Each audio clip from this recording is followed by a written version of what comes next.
Hello વિદ્યાર્થી મિત્રો, આજથી થર્મોડાયનેમિક્સ એનો પાર્ટ 1 આપણે શરૂ કરી રહ્યા છીએ.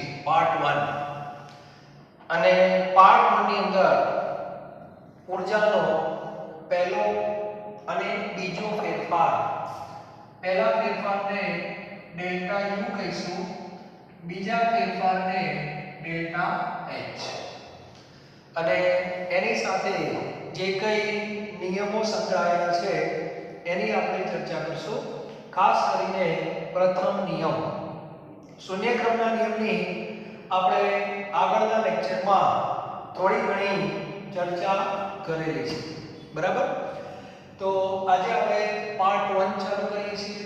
તો સૌથી પહેલા આંતરિક ઊર્જાની વાત છે, તો દરેક વિદ્યાર્થીને આંતરિક ઊર્જા શું છે એ ખબર હોવી જોઈએ, બરાબર?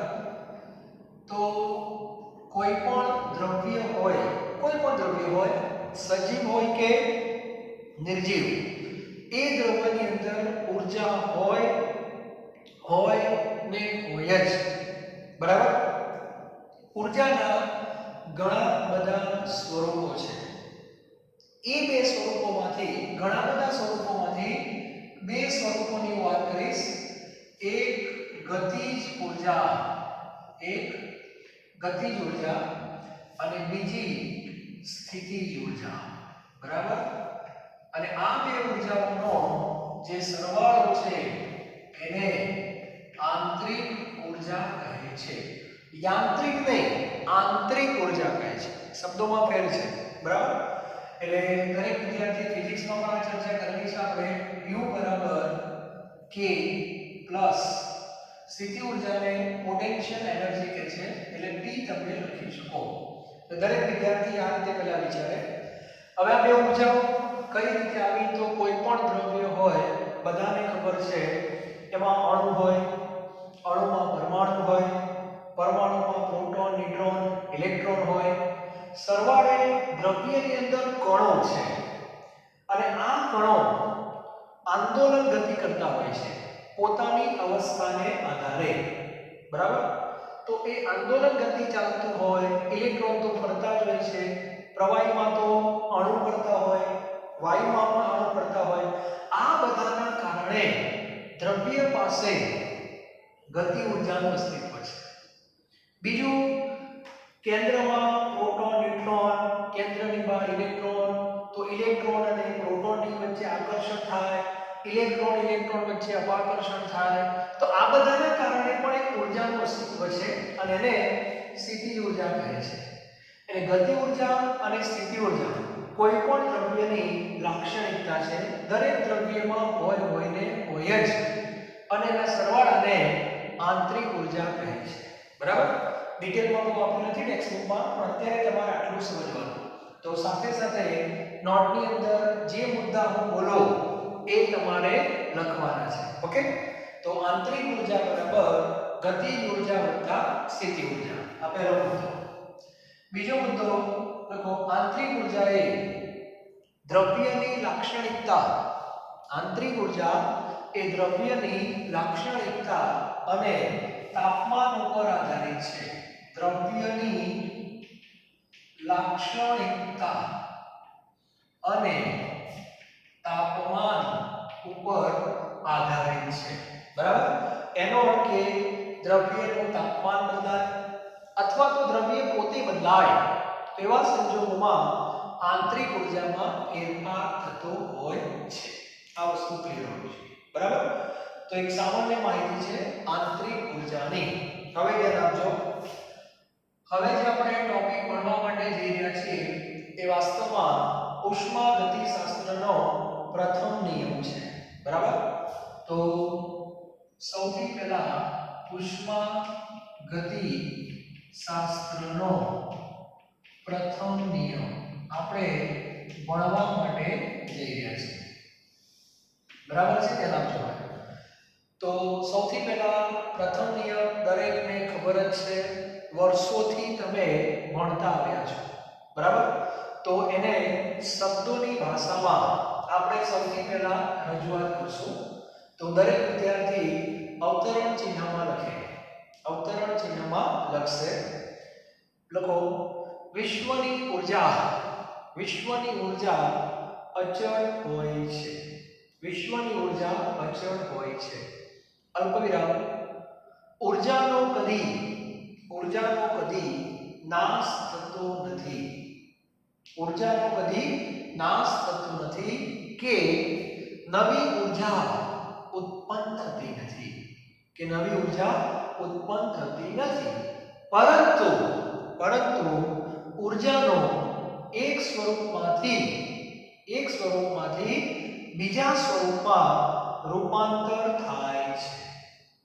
એક સ્વરૂપમાંથી બીજા સ્વરૂપમાં રૂપાંતર થાય છે. તો આ જે છે એ ઉષ્માગતિશાસ્ત્રના પ્રથમ નિયમનું શાબ્દિક સ્વરૂપ છે. બીજું વાક્ય લખો. આ નિયમને ઊર્જા સંરક્ષણનો નિયમ. ઊર્જા સંરક્ષણનો નિયમ પણ કહે છે. આ નિયમને ઊર્જા સંરક્ષણનો નિયમ પણ કહે છે અથવા દ્રવ્ય સંરક્ષણનો નિયમ. બરાબર. ઊર્જા સંરક્ષણનો કહીશું આપણે. સોરી. હવે આગળ આ જે નિયમ છે એનો ગાણિતિક સ્વરૂપ આપણે ભણવાનું છે. તો દરેક વિદ્યાર્થી ગાણિતિક સ્વરૂપ ટાઇટલ આપે ઉષ્માગતિશાસ્ત્રના પ્રથમ નિયમનો ગાણિતિક સ્વરૂપ. બરાબર. બહુ સમજવા જેવું છે અને આના સંદર્ભમાં ઘણા બધા તમને એક્ઝામ્પલ જોવા મળશે. બરાબર. તો શરૂઆત અહીંથી થાય છે. પહેલું સૂત્ર તમને અહીંથી મળશે. બરાબર. સૌથી પહેલા કોઈ પણ દ્રવ્ય હોય, ધ્યાન આપજો. જેમ કે મેં તમને આગળ કીધું છે, દ્રવ્ય સજીવ પણ હોય, નિર્જીવ પણ હોય, ઘન હોય, પ્રવાહી હોય, વાયુ હોય, તત્વ હોય, સંયોજન હોય કે મિશ્રણ હોય. કોઈ પણ દ્રવ્ય તમે લઈ લો. એ જ્યારે શરૂઆત હોય ત્યારે એની પ્રારંભિક અવસ્થા કહેવાય. બરાબર. તો આપણે એને લખશું પ્રારંભિક અવસ્થા. ધ્યાન રાખજો. બરાબર. આગળ મેં તમને કહ્યું છે ઊર્જા ક્યારેય મપાતી નથી. હવે અત્યારે આપણે બધી ઊર્જાની વાત નથી કરવાની. પહેલા આપણે કઈ ઊર્જાની ચર્ચા કરવાની છે? આંતરિક ઊર્જાની. તો ધારો કે દ્રવ્યની પ્રારંભિક અવસ્થામાં આંતરિક ઊર્જા U1 છે. શું છે? U1. માપી શકતા નથી પણ છે ખરી. ઓકે. તો સાંકેતિક ભાષામાં લખ્યું મેં U1. ધ્યાન આપજો. હવે આ દ્રવ્ય એક અવસ્થામાંથી બીજી અવસ્થામાં જાય. ધ્યાન આપજો. એક અવસ્થામાંથી બીજી અવસ્થામાં જાય. પછી એ ભૌતિક પ્રક્રિયા હોય કે પછી એ રાસાયણિક પ્રક્રિયા હોય. ભૌતિકમાં ફેર એટલું જ પડે કે આ દ્રવ્ય એનું એ જ હોય, ખાલી એની અવસ્થા બદલાય. ઘન હોય તો અંતિમ અવસ્થા પ્રવાહી થાય. પ્રવાહી હોય તો અંતિમ અવસ્થા વાયુ થાય. વાયુ હોય તો અંતિમ અવસ્થા પ્રવાહી થાય. ગમે તે થાય. એને ભૌતિક પ્રક્રિયા કહેવાય. અને રાસાયણિક એટલે પ્રક્રિયક હોય તો નિપજ. આને કહેવાય રાસાયણિક. બરાબર. ટૂંકમાં દ્રવ્ય કોઈ પણ પ્રક્રિયામાં ભાગ લે. યાદ રાખજો. દ્રવ્ય કોઈ પણ પ્રક્રિયામાં ભાગ લે તો પ્રારંભ અને અંત આ બેની વચ્ચે માર્ગ છે. અને એ માર્ગ પર બે રાશિનું અસ્તિત્વ આવે છે. એક ઉષ્મા અને કાર્ય. ધ્યાન આપજો. ઉષ્મા અને કાર્ય. આગળ પણ મેં કહેલું છે કોઈ પણ પ્રક્રિયા ઉષ્માની આપલે વગર શક્ય નથી. ક્લિયર? તો ધ્યાન આપજો. હવે દ્રવ્ય પોતાની મુસાફરી U1 થી ચાલુ કરે છે. U1 થી ચાલુ કરે છે. માર્ગમાં એને ઉષ્માનો સંપર્ક થશે. એટલે ઉષ્મા નામનું પદ માર્ગમાં આવશે. નંબર 1. કાર્ય નામનું પદ છે એ પણ આવશે. કાર્ય એટલે અંગ્રેજીમાં વર્ક કહેવાય. તો આ પદ પણ વચ્ચે આવશે. બરાબર. તો હવે ધ્યાન આપજો. હું અત્યારે વ્યાપક ચર્ચા કરી દઉં છું અને એકદમ સરળ ભાષામાં કે કેજી માં ભણતા વિદ્યાર્થીને પણ ખબર પડે, બરાબર, કે તમે ઘરેથી જ્યારે સ્કૂલે આવો છો ત્યારે માર્ગમાં બે ઘટનાઓનો તમારે સામનો કરવાનો છે, એક ઉષ્મા અને કાર્ય. ખ્યાલ આવી ગયો? ઘર એ તમારી પ્રારંભિક અવસ્થા છે અને સ્કૂલ એ તમારી અંતિમ અવસ્થા છે, ધ્યાન આપજો, બરાબર. તો એવી જ રીતે પ્રણાલી પોતાની મુસાફરી, પ્રણાલી એટલે દ્રવ્ય, પણ દ્રવ્યની જગ્યાએ હું પ્રણાલી શબ્દ વાપરું છું, બરાબર. તો પ્રણાલી પોતાની મુસાફરી U1 થી ચાલુ કરે છે, બરાબર, અને એ પ્રણાલીને જવાનું છે ક્યાં? અંતિમ અવસ્થામાં. ક્યાં જવાનું છે? અંતિમ અવસ્થામાં. અંતિમ અવસ્થામાં એની આંતરિક ઉર્જા શું હશે? U2 હશે. ધ્યાન આપજો. પ્રારંભિકમાં કેટલી હતી? U1. પછી માર્ગમાં એને Q નો સામનો કરવો પડશે, માર્ગમાં એને W નો સામનો કરવો પડશે, અને એમ કરતા કરતા પ્રણાલી અંતિમ અવસ્થામાં પહોંચી ગઈ અને ત્યાં એની આંતરિક ઉર્જા U2 હશે. અને U2 ની કિંમત U1 કરતા વધારે પણ હોઈ શકે, ઓછી પણ હોઈ શકે, સરખી પણ હોઈ શકે. એનો આધાર માર્ગમાં શું બન્યું છે એના ઉપર છે, બરાબર. તો એ આપણે આગળ જોઈશું, પણ અત્યારે મારે પ્રથમ નિયમનું ગાણિતિક સ્વરૂપ લાવવું છે. આંતરિક ઉર્જાનો ફેરફાર કઈ રીતે શોધાય એનું મારે સૂત્ર લાવવું છે. મેં પહેલા દિવસે કહેલું છે ઉર્જા મપાતી નથી, પણ ઉર્જાનો ફેરફાર મપાય છે. તો દરેક વિદ્યાર્થીના મગજની અંદર આંતરિક ઉર્જાના ફેરફારનું સૂત્ર હોવું જોઈએ. ક્લિયર? પણ એ સૂત્ર કઈ રીતે આવ્યું એ હું તમને સમજાવું છું. U1 થી મુસાફરી ચાલુ કરી, માર્ગમાં Q અને W પણ આવે છે, અને આ બધું ભેગું થઈ અને U2 બનશે, બરાબર. હવે ધ્યાન આપજો. માટે Q plus W બરાબર શું લખાય? Q plus W બરાબર U2 minus U1 લખાય. U2 minus U1 અને Q plus W બરાબર ડેલ્ટા U. એનો અર્થ ડેલ્ટા U બરાબર Q plus W.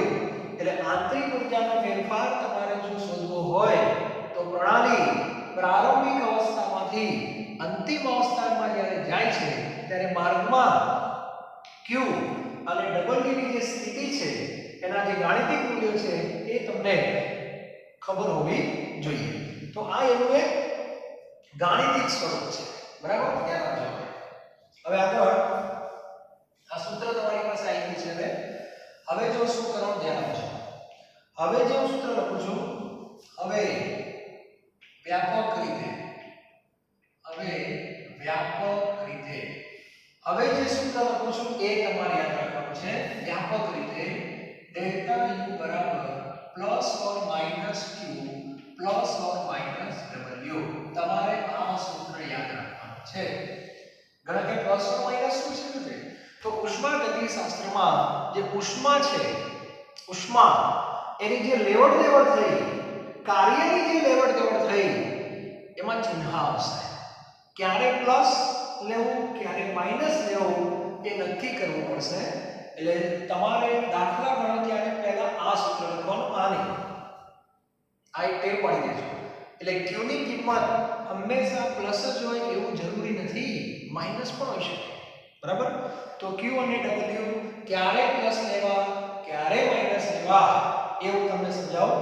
તો ઉષ્માગતિશાસ્ત્રના કેટલાક નિયમો છે અને એ નિયમોમાં એવું કીધું છે જ્યાં પ્લસ Q તમારે ક્યારે લેવા, બરાબર. તો લખવાનું પ્રણાલી ઉષ્માનો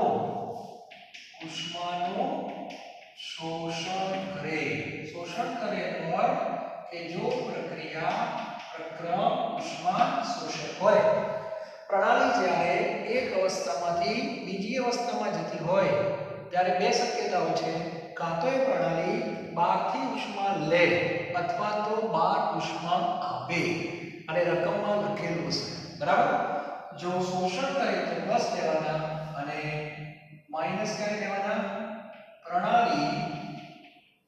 પ્રણાલી ઉષ્માનો શું કરે? ઉત્સર્જન કરે, ટૂંકમાં ઉષ્માક્ષેપક કાયમ રાખવાનું. ત્યારબાદ પ્લસ W. કાર્યમાં પ્લસ ક્યારે લેવાનો? તો લખવાનો પ્રણાલી ઉપર કાર્ય થાય. પ્રણાલી ઉપર કાર્ય થાય તો પ્લસ, અને માઈનસ ક્યારે લેવાના? પ્રણાલી દ્વારા કાર્ય થાય. પ્રણાલી દ્વારા કાર્ય થાય. કહેવાનો અર્થ એ છે કે ઉષ્માગતિશાસ્ત્રનો જે પ્રથમ નિયમ છે એની અંદર સૂત્ર તો આ થઈ ગયું, પ્લસ ઓર માઈનસ q અને પ્લસ ઓર માઈનસ w. ક્યારે q લેવા, ક્યારે w લેવા, એ બધું રકમ પરથી ખ્યાલ આવી જશે. પ્લસ ક્યારે લેવા, માઈનસ ક્યારે લેવા, બરાબર. માર્ગમાં એક વસ્તુ યાદ રાખજો. હવે પ્રણાલી એક અવસ્થામાંથી બીજી અવસ્થામાં જ્યારે જશે ત્યારે આ બેમાંથી કોઈ પણ એક વિકલ્પ કામ કરશે.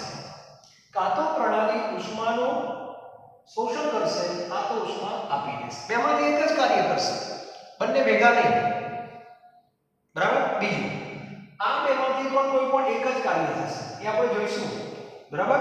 પ્રણાલી ઉપર પણ કાર્ય થઈ શકે અને પ્રણાલી દ્વારા પણ કાર્ય થઈ શકે. રસ્તામાં જતા હોય,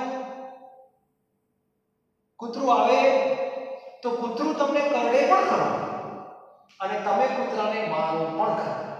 કૂતરું જો તમને કરડે તો તમારા ઉપર કાર્ય છે, તમે જો કૂતરાને મારો તો તમે કાર્ય કર્યું. આમ કહી શકાય.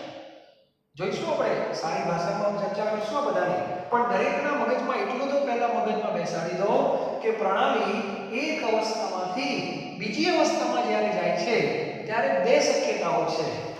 ઉષ્માના સંદર્ભમાં બે શક્યતાઓ અને કાર્યના સંદર્ભમાં પણ બે શક્યતાઓ છે. આ ક્લિયર હોવું જોઈએ. એટલે જ્યારે તમે MCQ ને બધું ભણશો ત્યારે તમને ખ્યાલ આવી જશે. એટલા માટે મેં તમને કીધું U1 કરતા U2 નો જવાબ વધારે પણ આવી શકે, ઓછો પણ આવી શકે. એનો આધાર આના ઉપર છે, બરાબર. તો દરેક વિદ્યાર્થીને આ ખબર હોવી જોઈએ. તો લખી નાખો વ્યાપક સ્વરૂપ ડેલ્ટા U બરાબર plus or minus q plus or minus w, અને પછી આ ચાર શક્યતાઓ લખી નાખવાની છે, બરાબર. સ્ક્રીનશોટ મારી દો તો બી વાંધો નહીં, બહુ અગત્યનો ટોપિક છે. ઓકે, હવે હું થોડીક સમજ આપું ઉદાહરણની ભાષામાં, એટલે તમને થોડી વધારે ખ્યાલ આવશે. ધ્યાન આપજો. એક સમજ છે, ખાલી સમજ. નંબર 1, આમ તો આંતરિક ઉર્જા માપી શકાતી નથી.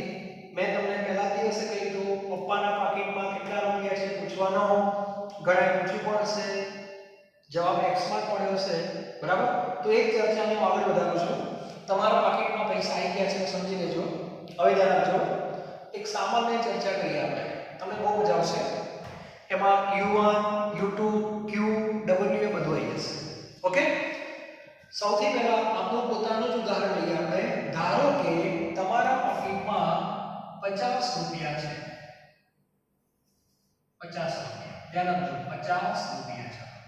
તો 50 રૂપિયાને આપણે U1 કહીશું. મપાઈ નહીં, પણ એક સમજવા માટે લઉં છું એટલે તમને વધારે મજા આવે છે. ચલો, તમે 50 રૂપિયા તમારા પાકીટમાં છે.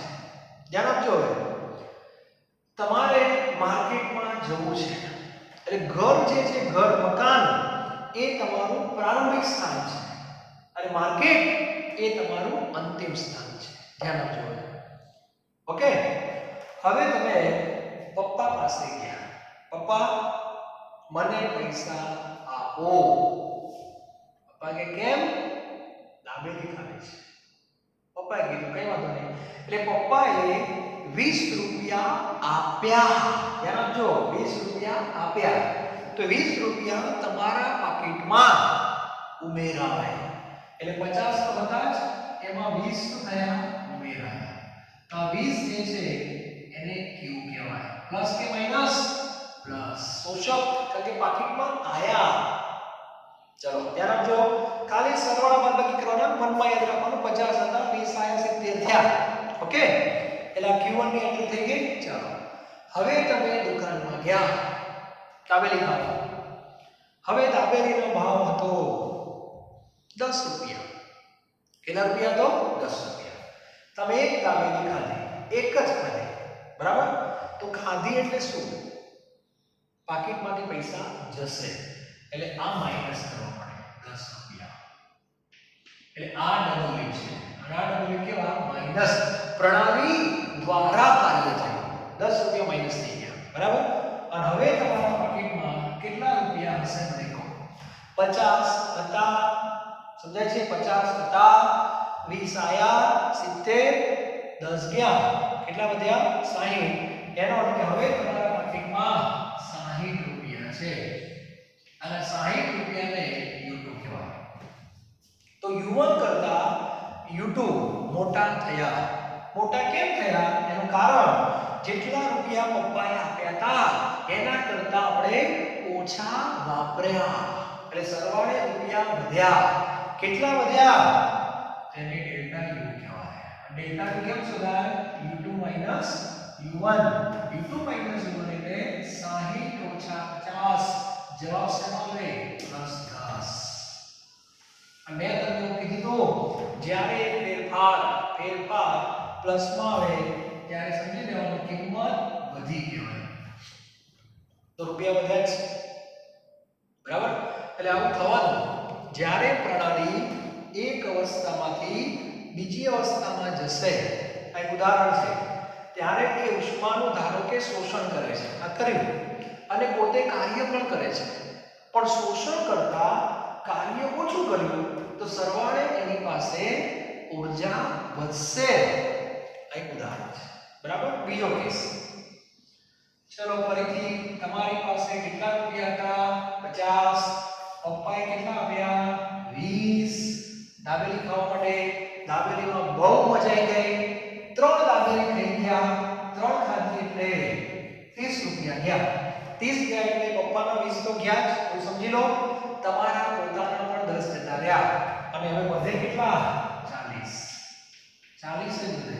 તો અહીંયા પહેલા 50 અને પછી 40.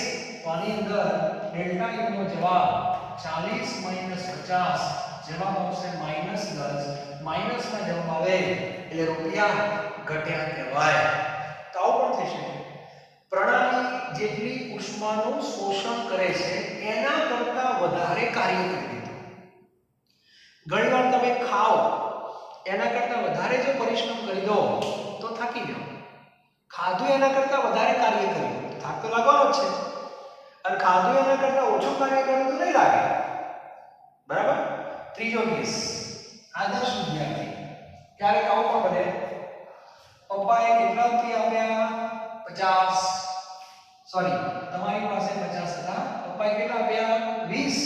પાણી પૂરી ખાધી 20 રૂપિયાની, સોરી દાબેલી 20 રૂપિયાની જ ખાધી. તો હવે તમારી પાસે કેટલા રૂપિયા બાકી છે? 50 ને 50, જેટલા હતા એટલા જ. આવા કેસમાં ડેલ્ટા U 50 - 50 0. એનો અર્થ કે રૂપિયા અચળ. હવે સમજાય છે? ઘણા કિસ્સામાં આવું પણ થશે, પ્રણાલી જેટલી ઉષ્માનું શોષણ કરે ને એટલું જ કાર્ય કરે. તો એની પાસે ઊર્જા કેટલી રહે? તો પહેલા હતી એટલી જ. ઘટના તો બની જ, ઘટના તો બની, પણ ફેરફારનો જવાબ 0. એમાં આપણે શું કરીએ? Q અને W નું સેટિંગ જ એવું થયું કે પરિણામી અસર નાબૂદ થઈ ગઈ. તો આંતરિક ઊર્જાનો ફેરફારનો જે જવાબ આવશે એ પ્લસ પણ આવે, માઈનસ પણ આવે, 0 પણ આવે. એનો આધાર Q અને W ઉપર છે, આ બે ઉપર છે. એટલે આ બેના જે ચિહ્નો છે બહુ અગત્યના છે. ક્યારે પ્લસ લેવાનું, ક્યારે માઈનસ લેવાનું, દરેકને ખબર પડવી જોઈએ. ફરીથી એકવાર કહું છું, પ્રણાલી એક અવસ્થામાંથી બીજી અવસ્થામાં જ્યારે જાય ત્યારે માર્ગમાં બે પરિબળો આવશે, Q અને W. આવું વિચારો, વ્યાપક રીતે વિચારો. એટલે વ્યાપક રીતે ચર્ચા કરતા હોય ત્યારે બધી વસ્તુ ધ્યાનમાં લેવાની. પછી સ્પેશિયલ કેસમાં કંઈક આવે તો વાત અલગ છે, બરાબર? તમારા મગજમાં હોવું જોઈએ કે પ્રણાલી એક અવસ્થામાંથી બીજી અવસ્થામાં જાય ત્યારે ઉષ્મા અને કાર્યનો એને સામનો કરવો પડે. ક્લિયર? આટલું ખબર હોવી જોઈએ. અને આ બંને જે પદ છે એને આપણે ગાણિતિક સ્વરૂપમાં લીધેલા છે, આ ખબર હોવી જોઈએ. ઓકે? તો આ એક ચર્ચા છે. હવે કેટલાક વિશિષ્ટ કેસ તમને કહી દઉં, ધ્યાન આપજો.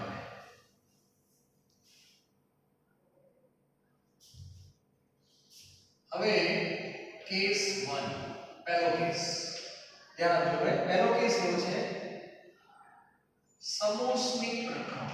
સમોષ્મી પ્રકરણ. ચલો સમોષ્મી પ્રકરણ કોને કહેવાય એવું મેં તમને કીધું હતું. સમોષ્મી એટલે પ્રણાલી એક અવસ્થામાંથી બીજી અવસ્થામાં જાય ઉષ્માની આપલે કરે નહીં. ઉષ્માની આપલે ન કરે એટલે Q બરાબર 0 થઈ જાય. ઉષ્માની આપલે ન કરે, બહારની ઉષ્મા અંદરે ના આવે, અંદરની બહાર પણ ન જાય, તો Q બરાબર 0 થાય. માટે ડેલ્ટા U બરાબર ખાલી W જ આવશે. અને અહીંયા લખેલું હોય છે AD. ડેલ્ટા U બરાબર W AD. પછી આ પ્લસ કે માઈનસ ગમે તે હોય. આને સમોષ્મી પ્રક્રમમાં થયેલું કાર્ય કહેવાય. બરાબર? તો આ પહેલો કેસ. જો આ કેસમાં Q વાળો પદ છે જ નહીં. બરાબર? ત્યાર પછી બીજું એક ઉદાહરણ તમને આપું. બીજું એક ઉદાહરણ એવું છે કે એ પ્રકરણ સમકદી પ્રકરણ. સમકદી. બરાબર? અને એ સમકદી પાછું કયું? R માંથી P વાળું. પહેલા લેક્ચરમાં અથવા પહેલા લેક્ચરમાં મેં એક આકૃતિ દોરાઈ હતી, તમને ખ્યાલ છે. પહેલાની બીજા લેક્ચરમાં કરે. પહેલાથી બીજા મને એક્ઝેક્ટ આઈડિયા નથી. મેં તમને આકૃતિ દોરાઈ હતી. પિસ્ટન વાળી આકૃતિ બધાને ખબર હશે. બરાબર? આવી એક આકૃતિ હતી. એમાં નીચે ત્રણ પ્રક્રિયાઓ થઈ શકે. R gives to P, 2R gives P અને R gives P. એમાં R માંથી જે P છે એમાં વાયુનું પ્રક્રિયકને નિકટ છે મોલ સરખા છે. એટલે મેં એવું કીધું હતું મોલ સરખા હોય એટલે કદ જે છે એનું એ જ રહે. એટલે પિસ્ટન ઉપર બી ન જાય, નીચે બી ન જાય, એટલે પિસ્ટનનું સ્થાનાંતર 0 થાય. અને કાર્ય શું છે? કાર્ય બરાબર બળ ગુણ્યા સ્થાનાંતર. તો સ્થાનાંતર 0 હોય તો કાર્ય 0 થાય. તો મારો કહેવાનો મતલબ એ છે આ જે આખી ઘટના છે સમકદી કહેવાય. અને આની અંદર તમને ખબર છે W0 હોય. આ W0 હોય તો ડેલ્ટા U બરાબર માત્ર Q આવે પ્લસ ઓર માઈનસ. કેસ 2. એટલે અમુક ઘટનાઓમાં આંતરિક ઊર્જાના ફેરફાર બરાબર Q પણ હોઈ શકે. અમુક ઘટનામાં આંતરિક ઊર્જાના ફેરફાર બરાબર W પણ હોઈ શકે. બરાબર? અને ત્રીજો કેસ આપણો વ્યાપક. એટલે આ બધા જે કેસ થયા એ સ્પેશિયલ કેસ થયા. અને ત્રીજો કેસ તમારો લખવાનો વ્યાપક. અને વ્યાપકમાં આ વસ્તુ ડેલ્ટા U બરાબર plus or minus Q plus or minus. આને વ્યાપક કહેવાય. ખ્યાલ આવ્યો? એટલે આવા ત્રણ કેસ તમારા મગજમાં હોવા જોઈએ. એટલે અમુક ઘટનાઓ એવી પણ હશે જેમાં Q પિક્ચરમાં નહીં હોય, અમુક ઘટના એવી હશે જેમાં W પિક્ચરમાં નહીં હોય, અને અમુક ઘટનાઓ એવી હશે જેમાં Q પણ હશે, W પણ હશે. એટલે આ ત્રણેય કેસ દરેકને ખબર હોવી જોઈએ. ખ્યાલ આવ્યો? તો આ રીતે આપણે ચર્ચા કરવાની છે. તો આજનો આ લેક્ચર મારો અહીંયા પૂરો થાય છે. ટેક્સ્ટબુકની અંદર દરેક વિદ્યાર્થી ટેક્સ્ટબુકની અંદર કોયડો 6.1 જુઓ. એ આના સંદર્ભમાં છે. કોયડો 6.1. બરાબર? કોયડો 6.1 દરેક વિદ્યાર્થી જોવે કોયડો 6.1.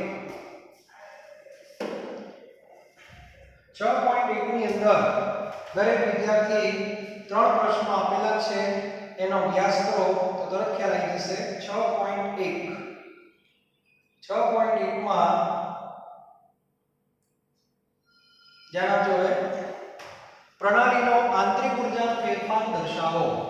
પ્રણાલી વડે પર્યાવરણમાંથી ઉષ્મા શોષાઈ નથી પણ પ્રણાલી ઉપર કાર્ય થયેલ છે. પ્રણાલીની દિવાલ કેવા પ્રકારની હશે? આ કેસ Q બરાબર 0 તો ડેલ્ટા U બરાબર W AD. એટલે દિવાલ કેવી કહેવાય? સમોષ્મી દિવાલ કહેવાય. શું કહેવાય? સમોષ્મી. અહીંયા પ્લસ માઈનસ લખી શકે. ટેક્સ્ટબુકમાં ભલે ના આપેલ જવાબમાં. બરાબર?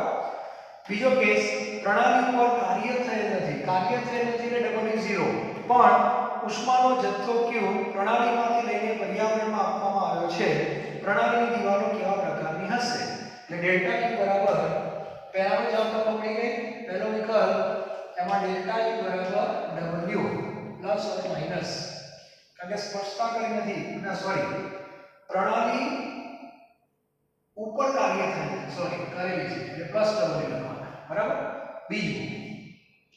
બીજા કેસમાં કાર્ય નથી થયું પણ ઉષ્માનો જથ્થો પ્રણાલીમાંથી લઈને પર્યાવરણને આપવામાં આવ્યો છે પ્રણાલીમાંથી લઈને પર્યાવરણને આપવામાં આવ્યો એટલે માઈનસ બરાબર અને ત્રીજો કેસ એટલે આની અંદર Q0 છે આમાં W0 ચિહ્ન સાથે લખેલું છે ઓકે ત્રીજો કેસ ડેલ્ટા U બરાબર વ્યાપક છે પ્રણાલી વડે કાર્ય થયેલ છે અને ઉષ્મા પ્રણાલીને આપવામાં આવે છે એટલે પ્રણાલીએ ઉષ્માનું શોષણ કર્યું એટલે પ્લસ Q અને પ્રણાલી વડે કાર્ય થયેલું છે એટલે માઈનસ W તો આ પણ આ કેવા પ્રકારની પ્રણાલી હશે તો બંધ પ્રણાલી એવું લખેલું છે ક્લિયર તો આવા પ્રશ્નો પૂછાય ત્યારે ચિહ્નનું બહુ જ મહત્વ છે દરેક વિદ્યાર્થી મગજમાં ફિક્સ કરી દો કયું ચિહ્ન ક્યારે વાપરવું પ્લસ અને માઈનસ બરાબર તો આજના લેક્ચરમાં આપણે અહીં સુધી ચર્ચા કરીએ છીએ આવતીકાલે ઉષ્માગતિશાસ્ત્રનો જે આ પ્રથમ નિયમ છે Q W વ્યાપક એમાં Q વિશે કોઈ ભણવાનું હોતું નથી કારણ કે Q એટલે ઉષ્મા છે પણ W શું છે તો એના વિશે આપણે આવતીકાલે ચર્ચા કરશું કાર્ય બરાબર હવે આપણે અંદર જઈશું સૂત્ર તો આવી ગયું ડેલ્ટા E બરાબર Q W પણ Q અને W વિશે ડિટેલમાં ભણવાનું કે આપણે જે બોલીએ છીએ કે પ્રણાલી ઉપર કાર્ય પ્રણાલી દ્વારા કાર્ય બધું છે શું એ કાર્યનું પોતાનું પણ સૂત્ર આવશે અલગથી એ પણ આપણે લખીશું Q એટલે ઉષ્મા છે એટલે ઉષ્માનો કોઈ થિયરીનો પ્રશ્ન નથી ઉષ્મા એટલે ગરમી બરાબર તો એનું કોઈ સૂત્ર નથી કાર્ય તો બળ ગુણ્યા સ્થાનાંતર તમને ખબર છે એ બધું આમાં કઈ રીતે આપણે લઈશું તો નેક્સ્ટ લેક્ચરમાં આપણે એની ચર્ચા કરવાના છે okay thank you very much